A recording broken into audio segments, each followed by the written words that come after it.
Hey everybody, how's it going? Hope you're having a lovely day. So StopKillingGames did not make it over the finish line in a way that many people wanted. And I'm seeing a lot of doomerism that I want to address with this video. I haven't had breakfast yet. I'm just speaking from the heart. I'm probably not going to edit this, and my apologies if it doesn't come out the way that it's supposed to. I think that you guys need a pep talk. There needs to be a massive reframing of the conversation here. I started working on Right to Repair around 2014 or 2015. I did my first video talking about it when I talked about ICE invading repair shops in December of 2013. It is now 2026. I have lost half of my hair. I am wrinkled. My skin is not even the same color that it was when I made that video. I have aged so much. And my repair company still can't get access to the tools, parts, and schematics. Dare I say we get access to less now than we did 13 years ago with all the work that we've put in. I'm not even a repair business anymore. I am a data recovery company. Yet, when Nathan Proctor calls me and says, this is the fuckery going on in the state of Colorado, I spend the entire day researching it, going through down every single rabbit hole, explaining it to you and trying to galvanize people to show up in the hopes of getting a different result. I don't think to myself, well, my first attempt went horribly, so I am going to stop altogether. And I think that there's a fundamental assumption, an underlying assumption that is causing people to be more depressed about the failure in the EU than they are in the United States. There is this idea that because the EU has strong consumer protections in certain areas, that if you can't get it past there, if they're not even going to listen to you there, then I guess what's the point of doing this anywhere? Everything I'm going to say coming up is not done to shit on the EU. It's not done to say I'm better than the EU. It's not done to say that I don't like the EU or European countries. I enjoy my time when I visit Europe. I love meeting European people. I love traveling. And when I come out here and I say, welcome to today's episode of How Are You Getting Fucked? I'm your host, Louis Rossman. 99% of the time, I'm discussing an American company. I dunk on American politicians, lobbyists, companies, CEOs for being stupid all the time. This is not personal. It is to make a point. A few years ago, they were talking about how when there's a dog at the airport can sniff a package or a bag, and it can tell if there's drugs in it without opening it. We should be able to do the same thing with Signal encrypted messages, right? That's a serious proposal. That proposal made it in many European countries. It is still being discussed today. And the person that made that proposal, when I said in my video, oh my God, you're so stupid, who voted for you? This is one of the ultimate displays of political ignorance on my part. But one of the people who in the pinned comment of that video is, who voted for you? Oh, Louis, boy, do we have a story for you. Because that person was not even elected. Age verification being proposed all throughout the country. You know, I was at a gym in Europe recently. It's very interesting because in the United States, you can't cancel a gym membership easily. And there'll always be a flurry of comments saying how much better it is in the EU. And I went to a gym in Europe, and it was about $30, $35 after currency conversion for a one-day guest pass. And I was thirsty. I forgot to bring a water or something. I was busy and for a new country, still getting, and they had a vending machine. So I wanted to get some out of the vending machine. Won't take my card. I asked him, well, you got to unlock the vending machine with your pass. And they only give that pass if you're a monthly member. So if you're a daily member, I'm not even able to pay $4 or $6 for a bottle of Powerade or $4 for a bottle of water. I don't even have the right, after giving you $35, to spend $5 fucking on water. And I asked them about this. I'm like, are you sure? What if I gave you double? What if I gave you $8 for the Gatorade or the Powerade in that machine? Still no. So I walked over to the sink.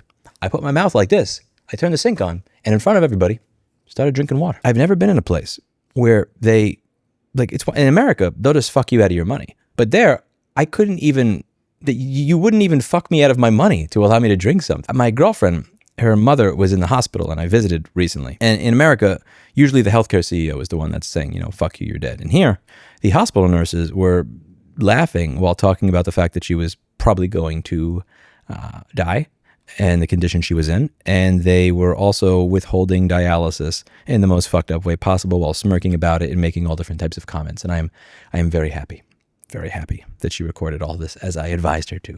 But needless to say, Europe is not perfect. And I'm not saying this to shit on you. I really am not. I'm saying it to make the point that if you look at Europe as the pinnacle of everything here will go right, we will always have perfect consumer rights. Our legislators will always make sense. You are setting yourself up for a massive, disappointing fucking failure when it doesn't go the way that you want it. And the problem with that line of thinking is that you're not going to try again. You need to try again. My point here is not to bash, laugh, and say, you suck too. No, that's not what it's about. I'm not here to dunk on somebody else. Texas tried to age verify an app store. Trust me, I'm not coming here with moral superiority. My point is we all have our problems. And we can't make this utopia out in our head to be that there is this one mecca of consumer protection where everything just magically goes the way that you want. Because it's not true. We all have our bullshit. I don't want people to lose the game and then let it get to their head because they thought they were playing on easy mode. You're not. You're trying to change the law in a group of over 20 countries. That's not going to be easy. You're not going to get it on the first try. And I know that all of you watching, most of you are actual gamers. And when you fuck up at a game, you have the floor wiped with you. How often do you give up because you failed in the first try? I expect you, at the very least, to treat your life and the world around you with the same level of engagement as you would the video game. Personal trainer, every now and then at the gym, he'll give me a number of reps that I'm supposed to do on something, and sometimes he doesn't give me a number. And I'll ask him for a number, and he says nothing back. And then I'll ask again, and he'll say, you're done when I say you're done. And I feel the same way here. To all of you saying, well, there's no point, democracy is dead, if they didn't listen to us now, they're not going to listen to us in the future, I give up. The fuck you do. The fuck you do. You're done when Ross says you're done. And when Ross says that he's done, you're done when the next person that picks up the torch says that they're done. And I know that Ross is not done with all of you, and he's definitely not done himself. A lot of people really hated the Market Michael Carving clip from yesterday, and I don't even give a shit. I'm going to double down on that because there's a lot that he said that was very important.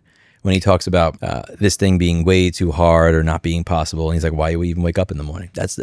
He was a big influence on my life.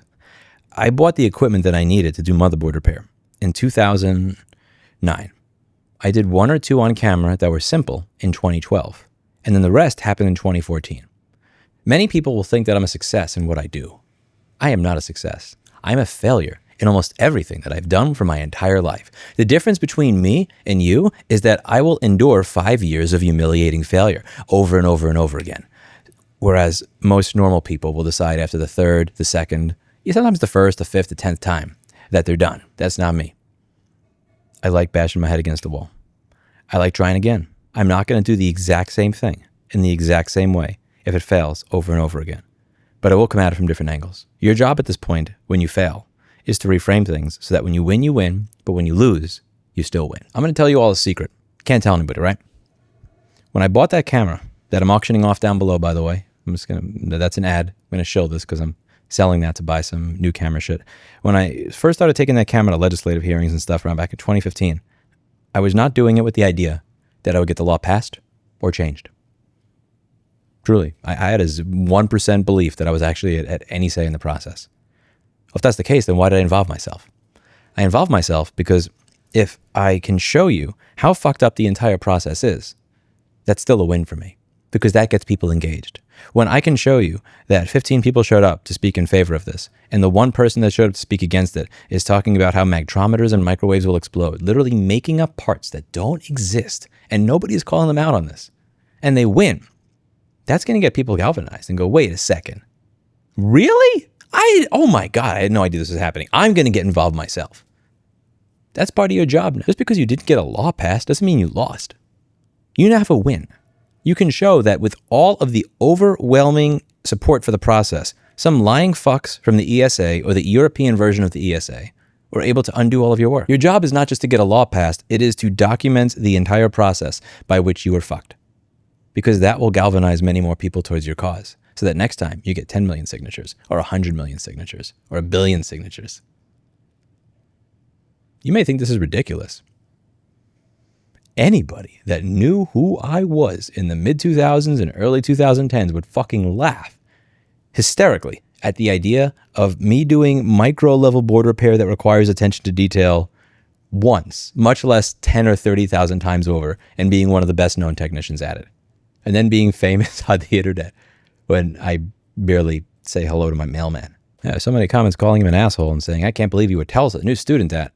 I mean, that man had infinite belief, infinite confidence in the abilities of other people. Often more confidence in them than they ever had in themselves. Definitely know that was the case for me. Probably wouldn't be a technician here without some of the stuff that he told me. Probably would have given up a long time ago. So, as an educator, Louis, as a drum teacher, when a new student come to me, and they use the language hard and can't, then I'll say to them, well, if you believe it's hard, then why won't you leave? Because I'm not going to let you waste my time. And if they say they can't, then I'll say, well, why did you bother to even get up today? Because if you can't do something, then don't be wasting the world time.